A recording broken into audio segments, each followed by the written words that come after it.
Now then, do you want to come for a wander?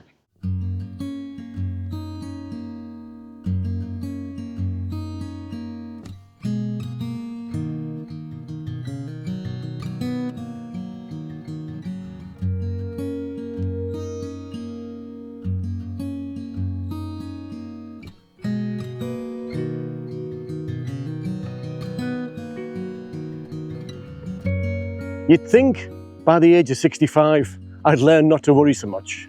Well, apparently not.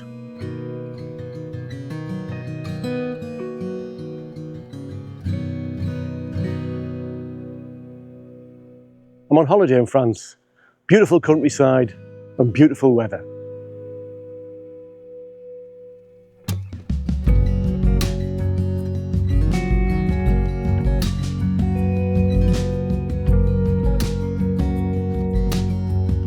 With nothing particularly demanding expected of me. And yet this morning my brain came up with several things to worry about even before I finished my coffee. It just seems to never take a day off.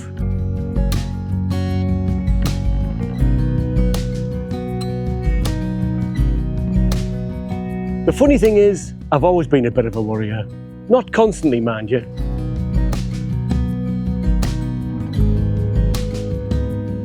I mean, I'm not one of those people that expects disaster around every corner.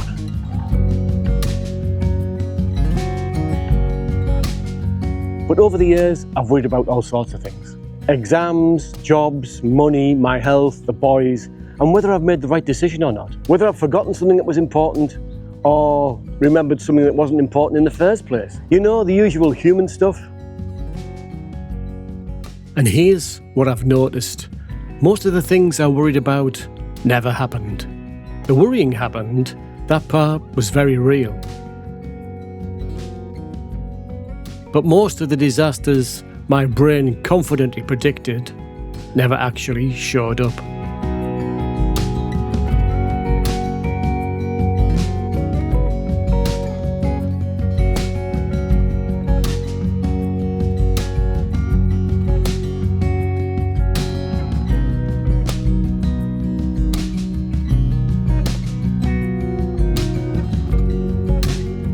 One of the most stressful jobs I ever had was being a community psychiatric nurse, and I did that for many years. And every Sunday around 5 o'clock, I'd start to feel it.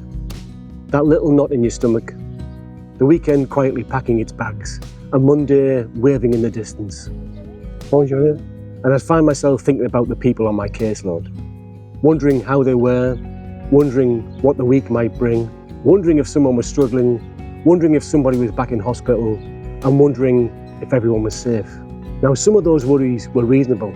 Mental illness is a hard road, and sometimes difficult things did happen, because life isn't an easy, tidy road.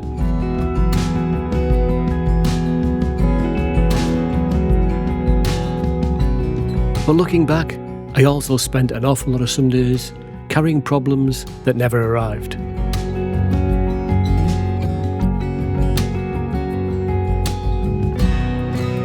By Monday morning, most things were exactly the same as they had been on Friday afternoon. Yet every Sunday, my brain behaved as though it was preparing for an incoming storm.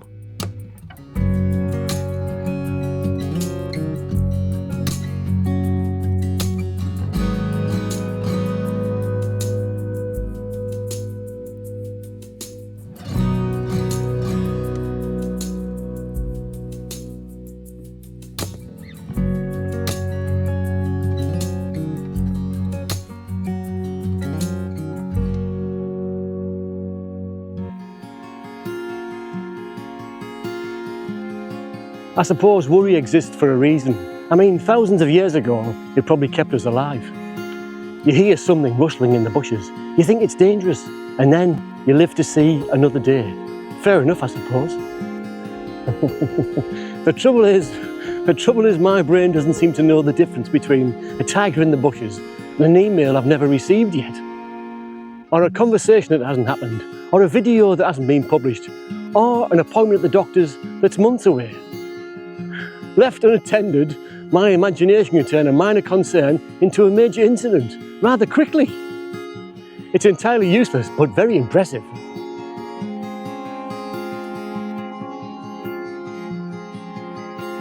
This morning, I was walking through a vineyard not far from where we were staying.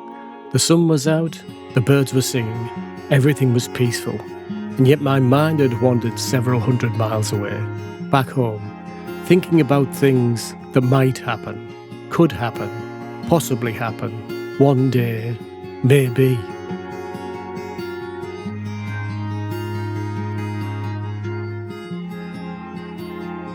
And suddenly it struck me. Worry steals today. Not tomorrow, today.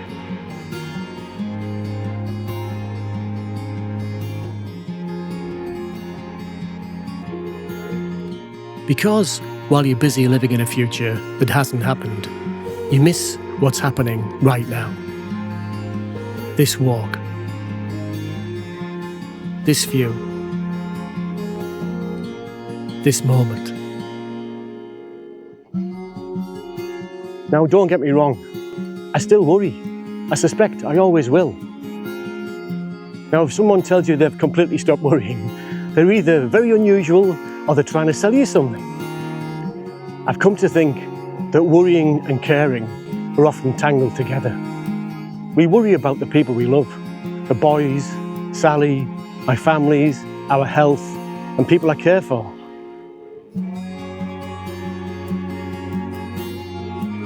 We don't lie awake worrying about things that mean nothing to us.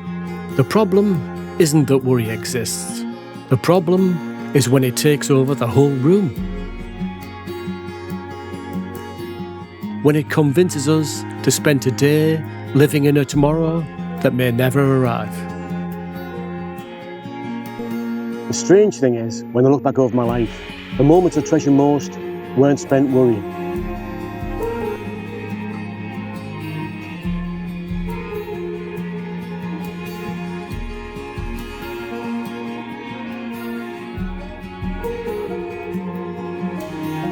They were spent laughing, talking, walking, making, and being with the people I love.